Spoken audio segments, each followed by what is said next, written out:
I sat at the back of the executive boardroom watching my boss, Colin Drexler, click through slides I'd created at 2 in the morning over 6 months. The projector displayed revenue projections, market analysis, competitive positioning, and implementation timelines. Every chart, every graph, every word. Mine. Colin stood at the front with his confident smile, gesturing at the screen while 12 executives and 4 venture capital investors leaned forward with interest. This represents a $57 million opportunity over 3 years, he said smoothly. We've identified an underserved market segment and developed a comprehensive strategy to capture it. We. He kept saying we. But he never once looked in my direction. Never acknowledged my name. Never mentioned the hundreds of hours I'd spent building this model while he attended networking events and golf outings. The final slide appeared. Bold letters. Strategic Market Expansion Initiative. Presented by Colin Drexler, VP of Product Strategy. My name wasn't anywhere. Not in the presentation. Not in the executive summary. Not even in the appendix. This wasn't an oversight. This was intentional. The room erupted in polite applause. Investors nodded approvingly.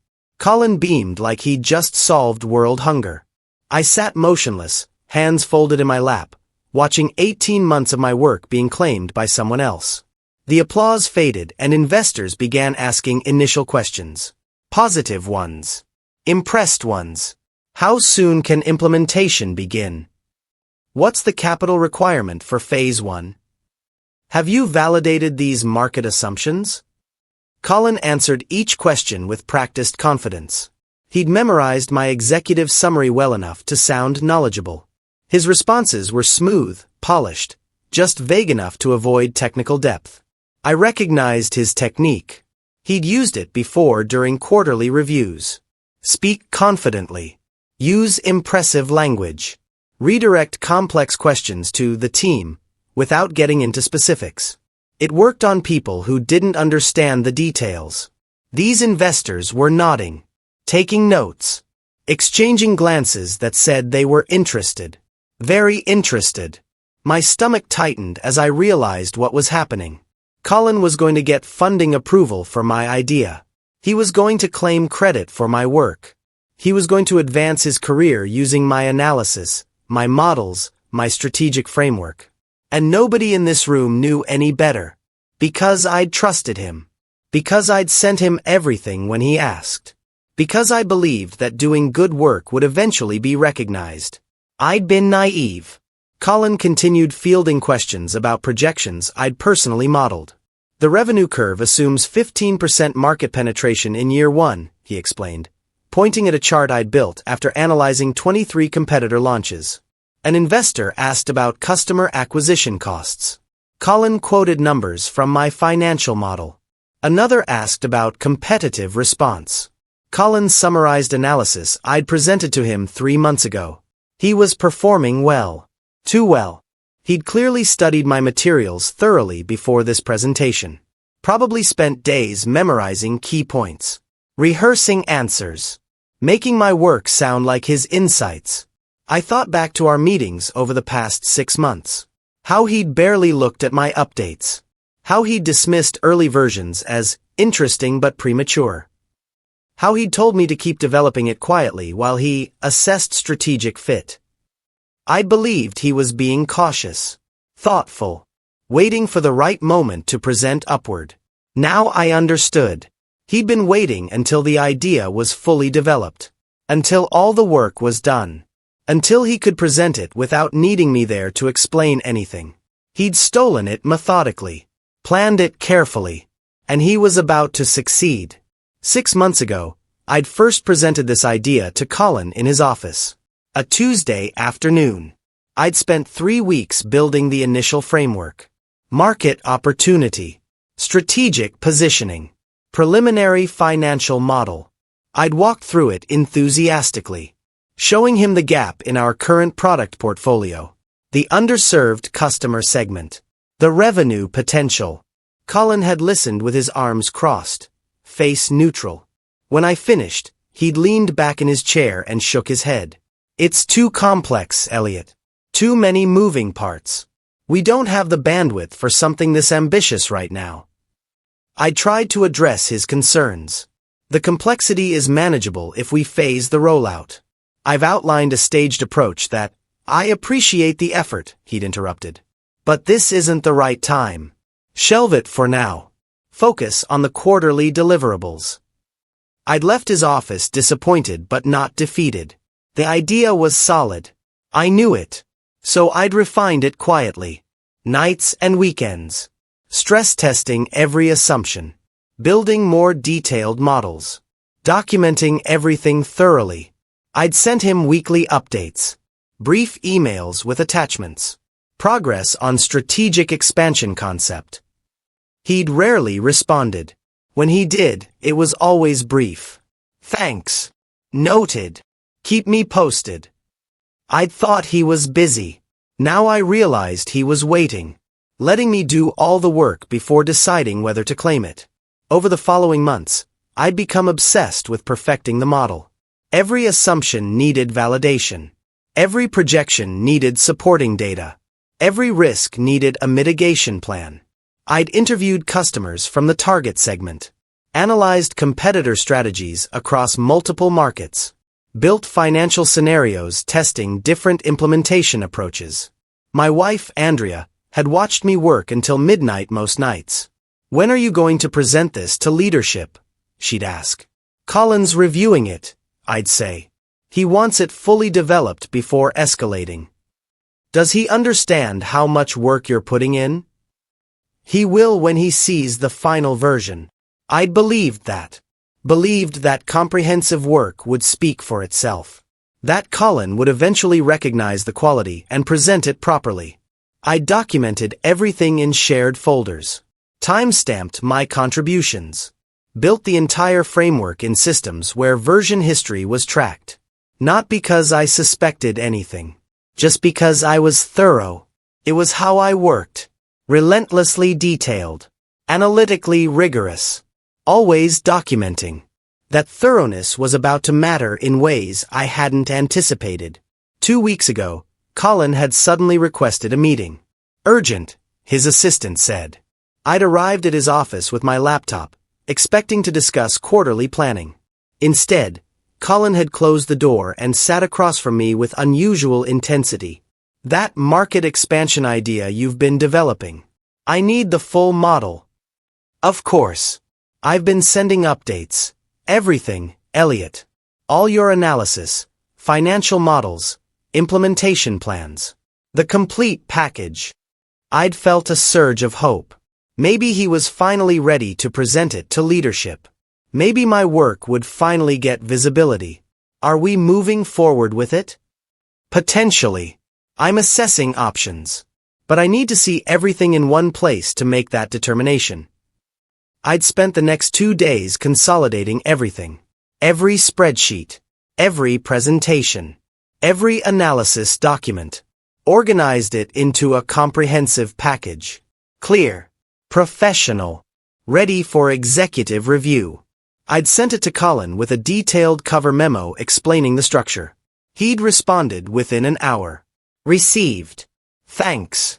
That was it. Thanks. No meeting to discuss. No questions about my analysis. No acknowledgement of the months of work. Just thanks. I should have recognized the warning sign. Should have asked more questions. Should have protected myself. Instead, I'd trusted the process. And now I was sitting in a boardroom watching him present my work as his own. Back in the boardroom, I noticed something. Colin had skipped a slide. The one explaining the technical dependency between our existing platform and the new market segment. It was a critical detail. One that affected implementation complexity and timeline. I'd spent weeks analyzing that dependency. Understanding how our current systems would need modification. Calculating the engineering resources required. It wasn't glamorous. But it was essential. Without addressing it, the entire implementation plan had a significant gap. Colin was clicking forward through slides about go-to-market strategy, revenue projections, customer acquisition plans, all the exciting, impressive parts.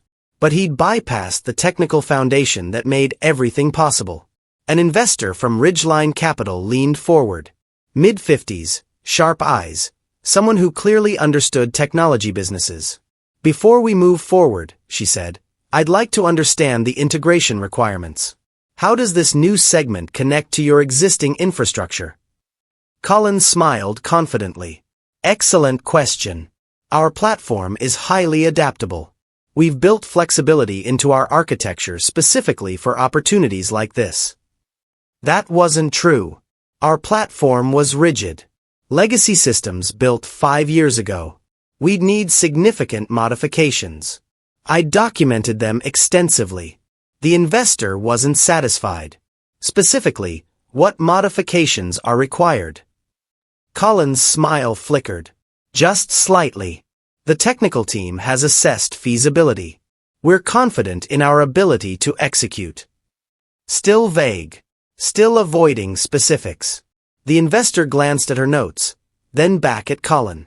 "And the timeline for those modifications?" "Included in our Phase 1 implementation schedule." He was deflecting. Not lying directly, but avoiding the real answer. I watched him carefully. Saw the slight tension in his shoulders. He didn't actually know the answer. Because he hadn't built the model. Hadn't done the analysis. Hadn't thought through the technical details that made everything work. Another investor spoke up.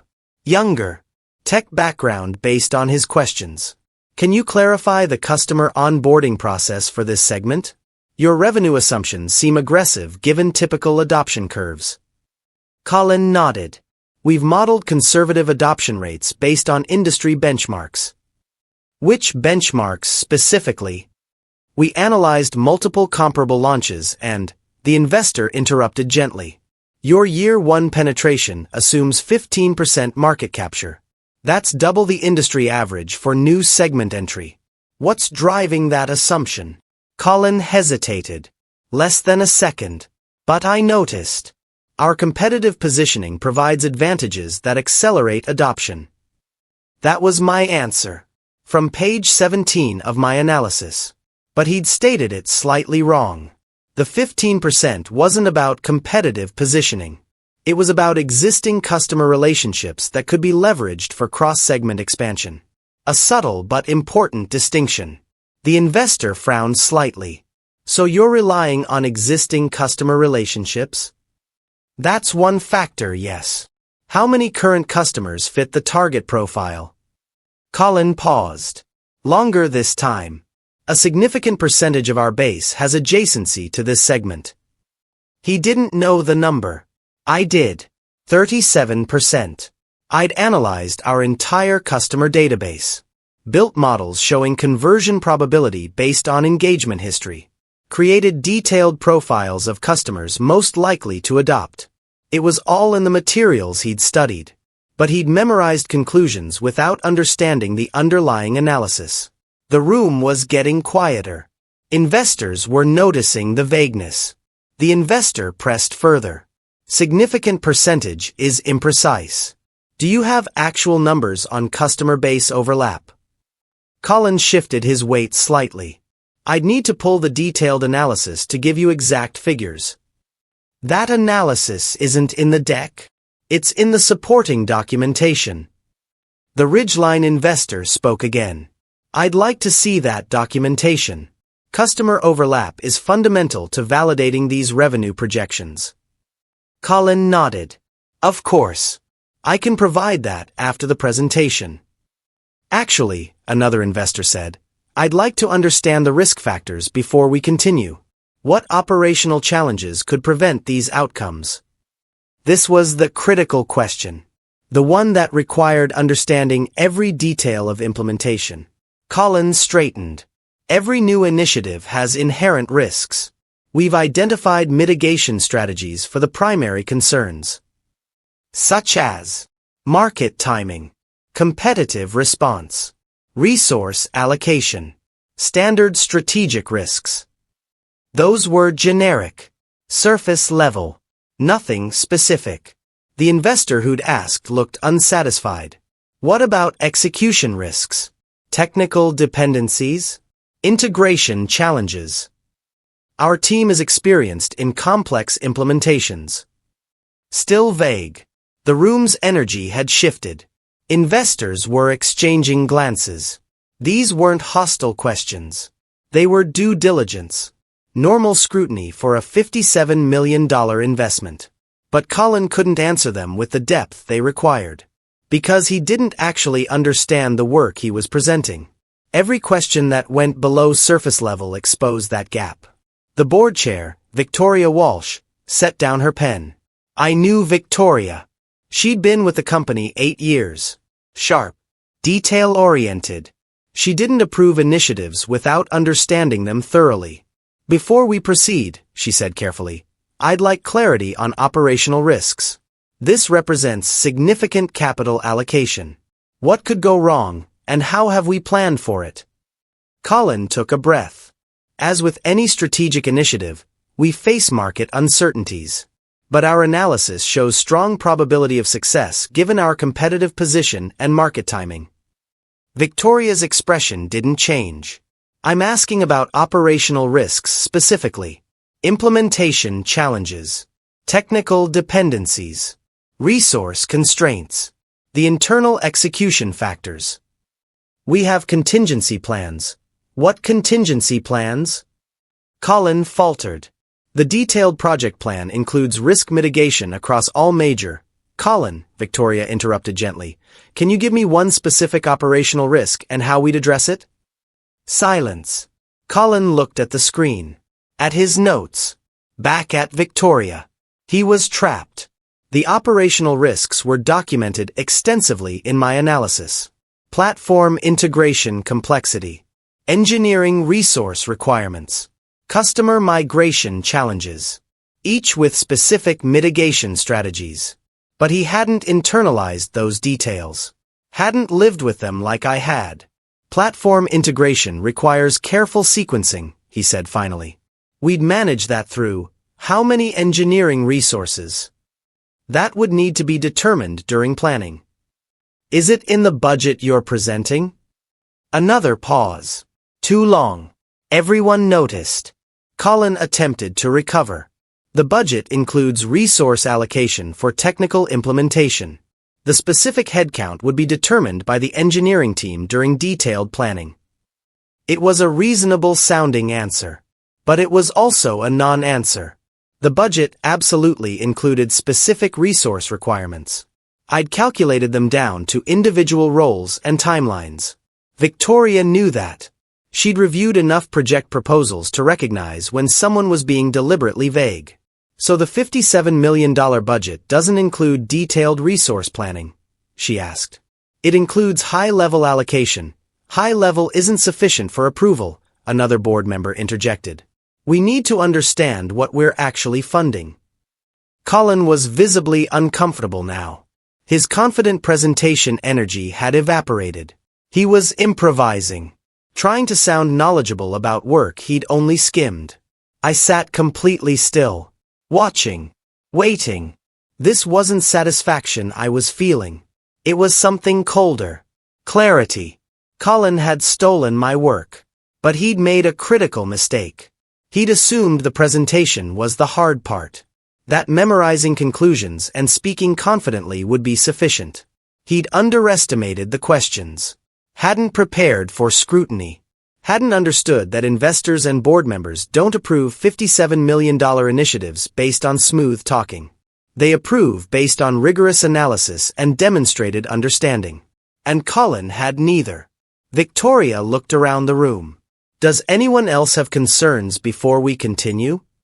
This was the moment. I could stay silent. Let Colin crash. Watch him fail publicly. Part of me wanted that.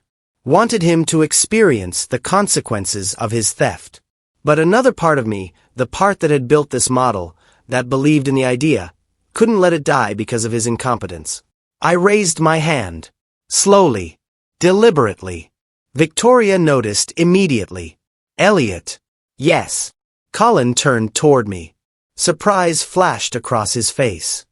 He hadn't expected me to speak. Probably had forgotten I was in the room. I have a question about the implementation dependencies, I said calmly. Colin's jaw tightened. Go ahead. The revenue model assumes we can onboard customers at scale starting in Q2. That assumption depends on completing platform integration by end of Q1. Can you walk through the technical requirements that timeline is based on? Silence. Complete silence. It was a simple question. Any question about my own work that I could answer instantly.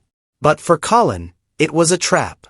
Because the answer required understanding 3 different systems, their interaction points, the modification requirements for each, and the sequencing logic that made the timeline feasible.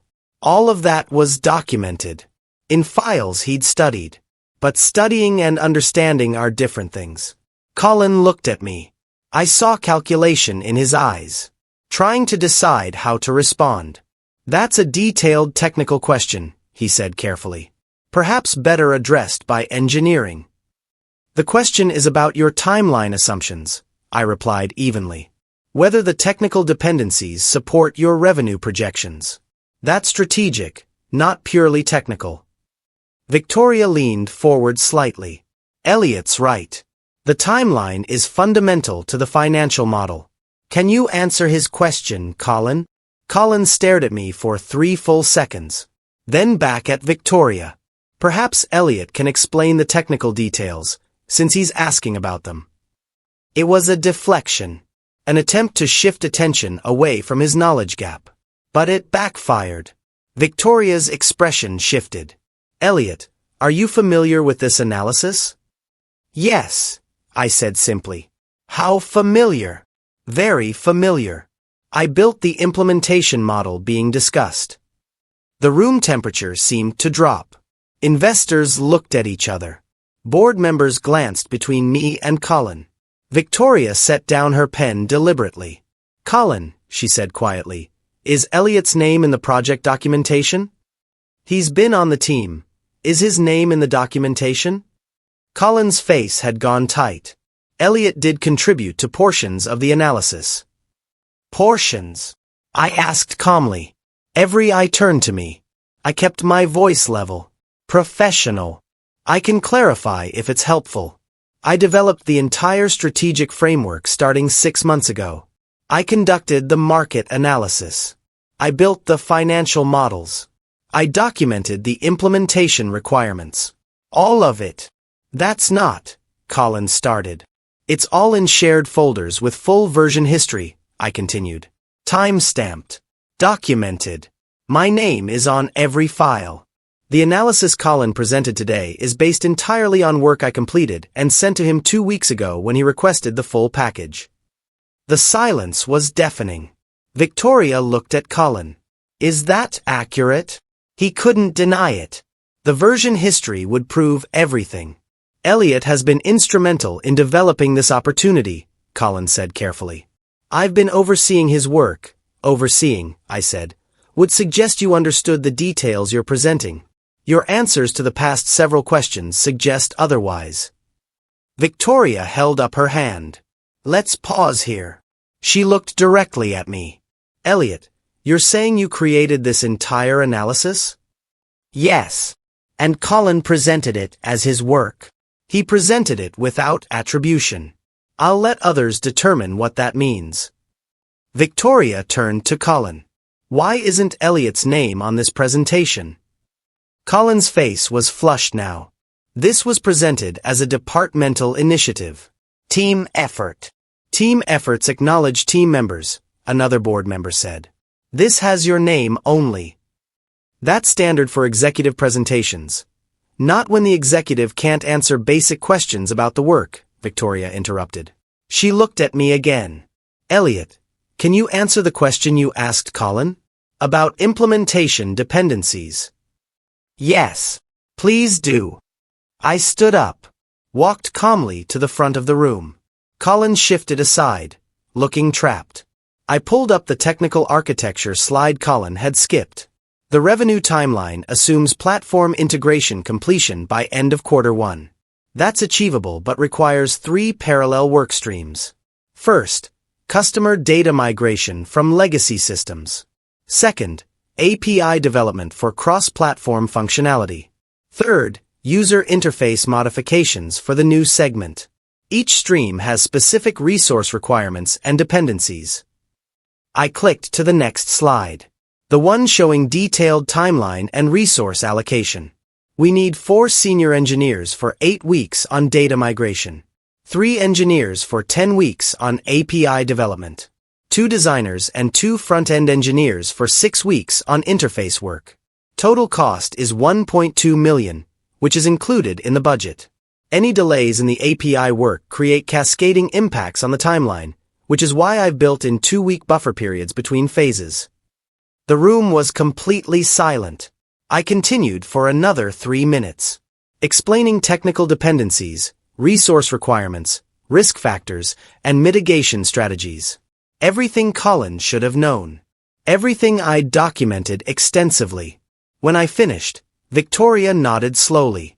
That's the level of detail I expected to hear. An investor raised her hand. How long has this dependency been identified? Since I first built the model 4 months ago, I said. Is there documentation? Yes. In the technical appendix. It includes architectural diagrams, resource calculations, and timeline sequencing logic. Did Colin review that documentation? I paused.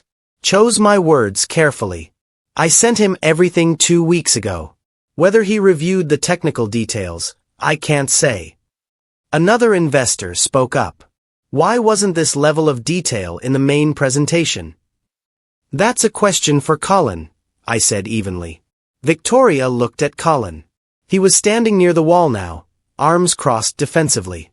Colin. I focused on the strategic overview, he said tightly. Technical details can overwhelm executive presentations. I plan to provide supporting documentation. But you couldn't answer basic questions about those details, Victoria said. That's not strategic focus. That's lack of understanding. Colin had no response. An older board member, someone I'd seen in quarterly reviews but never spoken with, leaned back in his chair. Let me ask directly. Who actually developed the $57 million opportunity we're discussing here today? Colin opened his mouth. Closed it. I stayed silent. Let the question hang. Elliot did, Victoria said flatly.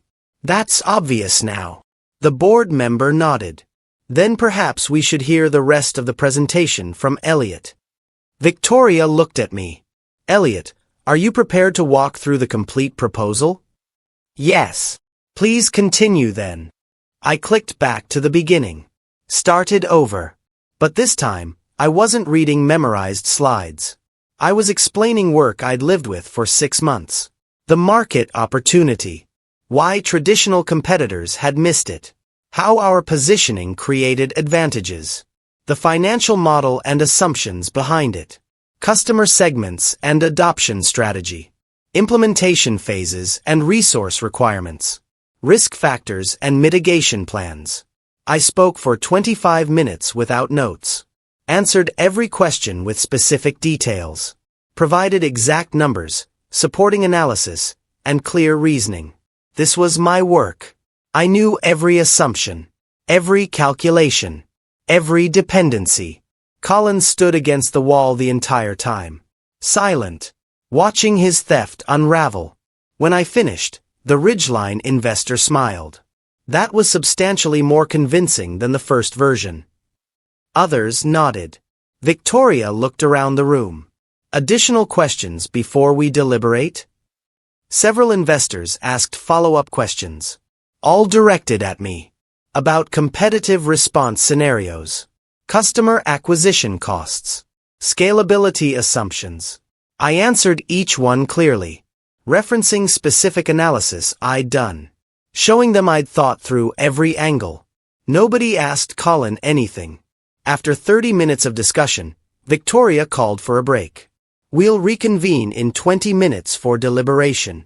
People stood, gathering papers and phones. Low conversations started immediately. Colin moved toward the door quickly. But Victoria stopped him. Colin, a word. Her tone wasn't requesting.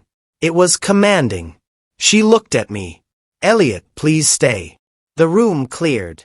Investors and junior board members filed out, some glancing back curiously. When only the three of us remained, Victoria closed the door. She looked at Colin first. Explain what happened here. Colin's face was still flushed. Elliot did strong analytical work. As his manager, I was presenting our department's proposal. Don't insult my intelligence, Victoria interrupted. You presented his work as yours. You put only your name on it. And when questioned about basic details, you couldn't answer. That's not management. That's theft. That's not. It absolutely is, she said sharply. And it's not the first time I've had concerns about your work attribution. But this is the most blatant. She turned to me. Elliot, how long have you been developing this? 6 months of intensive work. 18 months if you count early concepts. And Colin's involvement? I briefed him regularly. He provided limited feedback.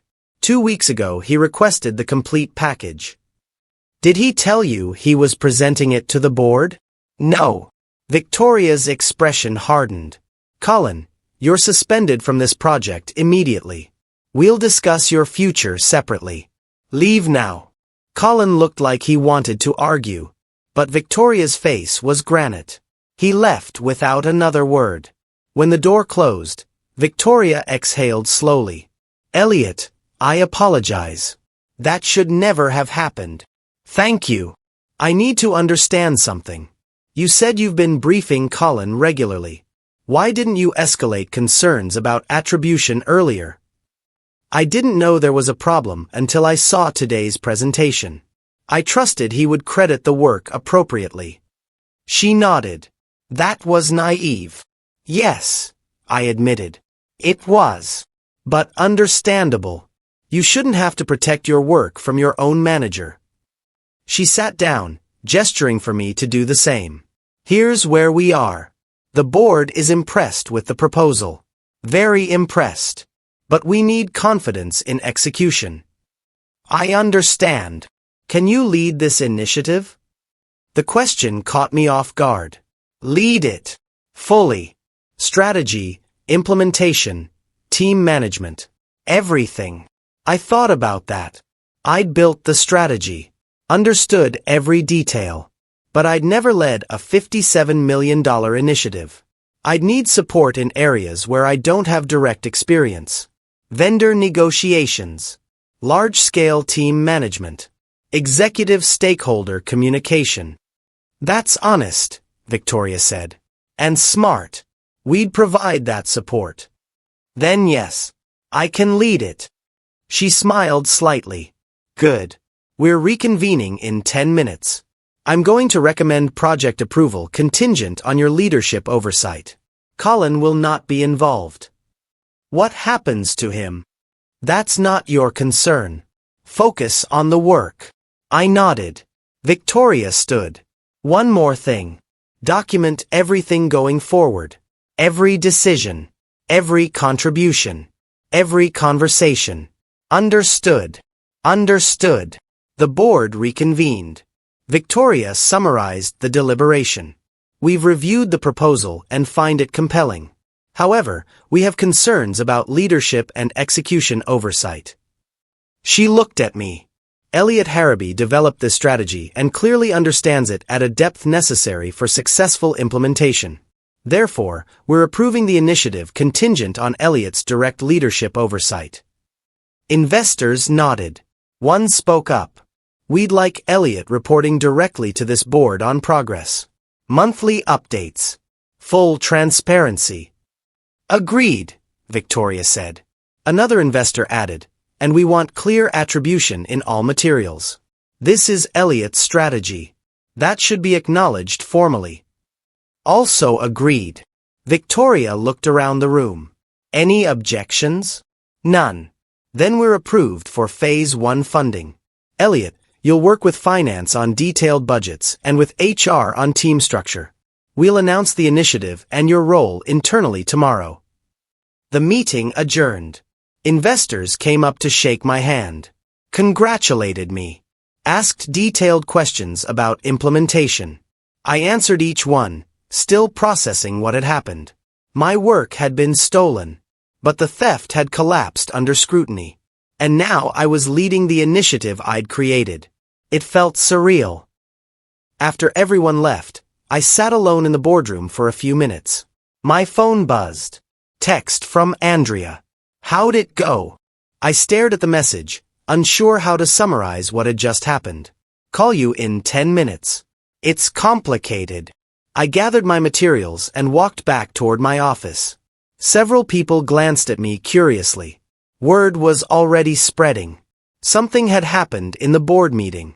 Something involving Colin and me. I reached my desk and closed the door. Called Andrea. So, she asked immediately. I told her everything. Colin presenting my work. The questions he couldn't answer. My intervention. Victoria's response. The approval contingent on my leadership. She was silent for several seconds.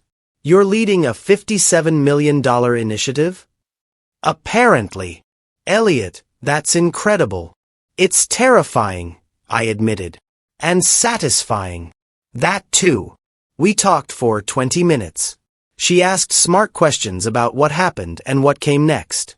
When I hung up, there was a knock on my door. Colin stood there. He looked different. Smaller. Deflated. Can we talk? I considered saying no, but curiosity won. Come in. He closed the door and sat down. Didn't speak immediately. Finally, Colin said, I wanted to apologize. I waited. I shouldn't have presented your work without proper attribution. That was wrong. Yes, it was.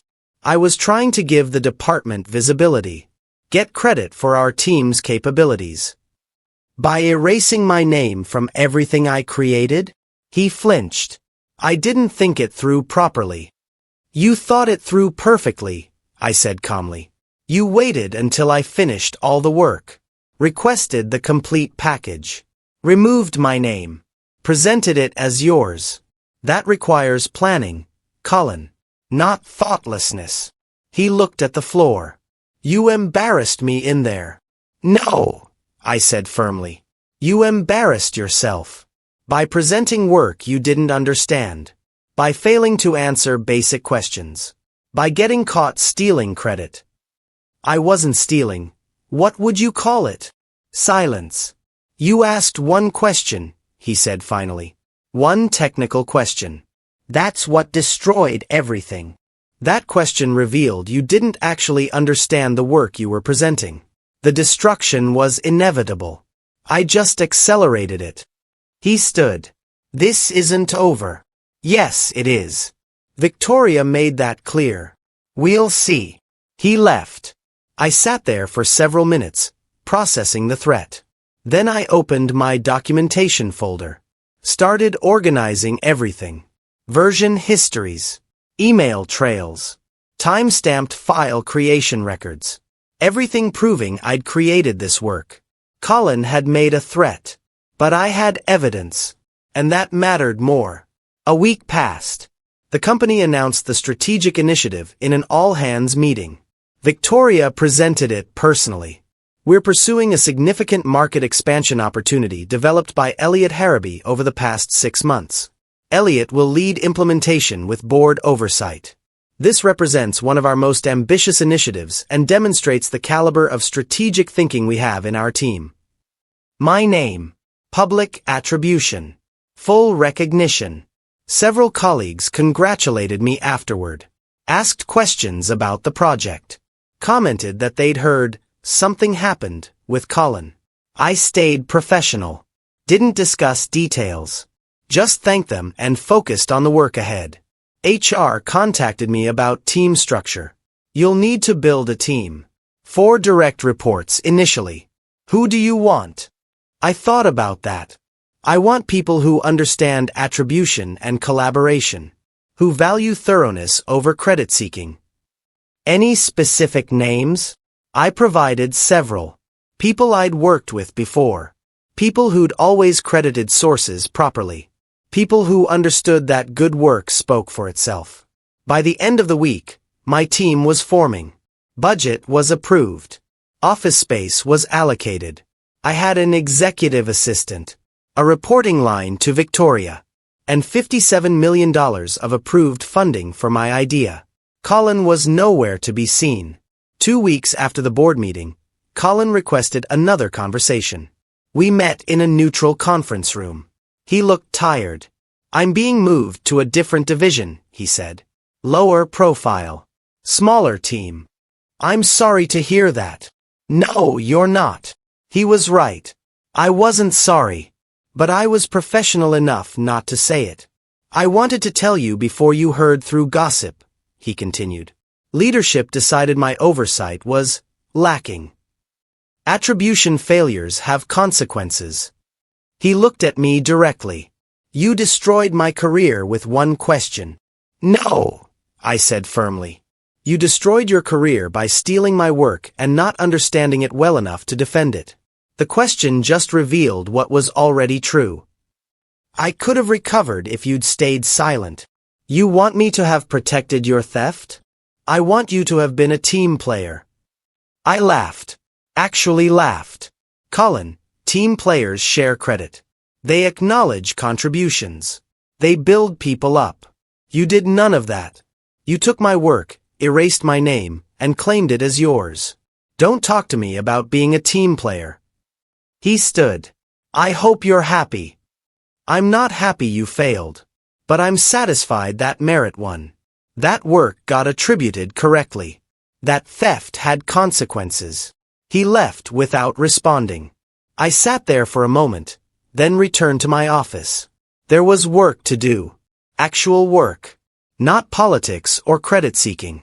Just the hard work of implementing a strategy I'd built. 3 months later, Phase 1 launched successfully. Customer adoption exceeded projections. Technical integration completed on schedule. The team I'd built was performing exceptionally.